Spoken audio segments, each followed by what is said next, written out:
அந்த பெரியவர்கிட்ட ரொம்ப நேரமா பேசிட்டு இருந்தீங்க போல, என்னவா? அவரு களின்றார் சார். கலியா? ம் ஓ, கலியா? ம் சைன் பண்ணி சீல் போடலன்னா கம்ப்ளைண்ட் கொடுத்து ஜெயில தள்ளி கழித்தீங்க வைப்பாரமா? இவரை மாதிரி 1000 பேரை பார்த்துருக்கேன். சொல்லிட்டு போங்க போறேன் போங்க, போய் வேலையை பாருங்க போங்க. சார். ம் அப்புறம் இன்னொன்னு ஏதோ சொன்னார் சார். என்ன சொன்னாரு? ஏதோ பிட்பிண்டார் சார். அவர் ஏதாச்சும் சொல்லிட்டு போறாரு, நான் மட்டும் வந்துட்டேன் சார். பிட்பியா? அந்த பெரியவர் எங்க? போயிட்டார் சார். போய் கூப்பிடுங்க அவரை. சார் அவரை ஏன் சார் கூப்பிட்டு வர சொல்றீங்க? அடுத்த வாரம் வருவார் சார். போய் கூப்பிடுங்க அவரை. போங்க போங்க, சார். முதல்ல போய் அவர் கூப்பிட்டு வாங்க போங்க.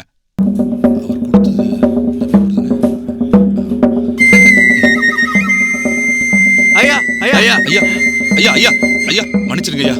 ஐயா மன்னிச்சிருங்க ஐயா. ஐயா ஒரு நிமிஷம் இருங்க ஐயா. இப்போ உங்களுக்கு கையெழுத்து போட்டு சீல் போட்டு கொடுத்துறேன். குனியா, யோ குனியான்றேன். ஐயா இனிமேல் லஞ்சம் வாங்க மாட்டேன் ஐயா. மன்னிச்சிருங்க.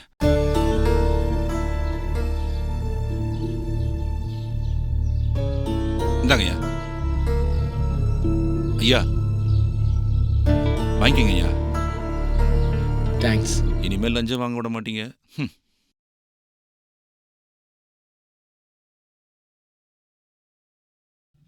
இவர் யார் சார்? இப்படி பயப்படுறீங்க? பிட்பிங்கிறது public interest disclosure and protection of informer resolution. இது நியூ டெல்லியில் இருக்கு. அவர் மட்டும் நம்ம லஞ்சம் வாங்குறோம் நாங்கள் கம்ப்ளைண்ட் கொடுத்தாருன்னு வச்சுக்க, நம்ம வேலையே காலி. சார் தப்பிச்சோம் சார். வாங்க. நம் நாட்டின் சீரழிவின் அடையாளம்தான் லஞ்சம், ஊழல். இதை சகித்துக் கொண்டு போனால் அதுவே பழக்கத்திற்கு வந்துவிடும். எனவே உங்களைச் சுற்றி ஊழல் நடந்தால் பிட்பி முறையில் புகார் அளியுங்கள்.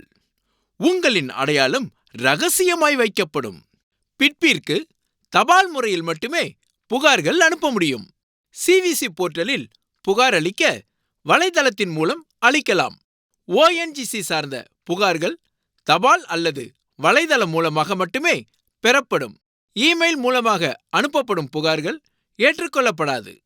ஒவ்வொரு மனிதனும் பிட்பி, சிவிசி மற்றும் ONGC வலைதளத்திற்கு சென்று அவற்றை பற்றி நன்கு தெரிந்து வைத்துக் கொள்ளுங்கள். இவரைப் போல லஞ்சம் தவிர், நெஞ்சம் நிமிர்.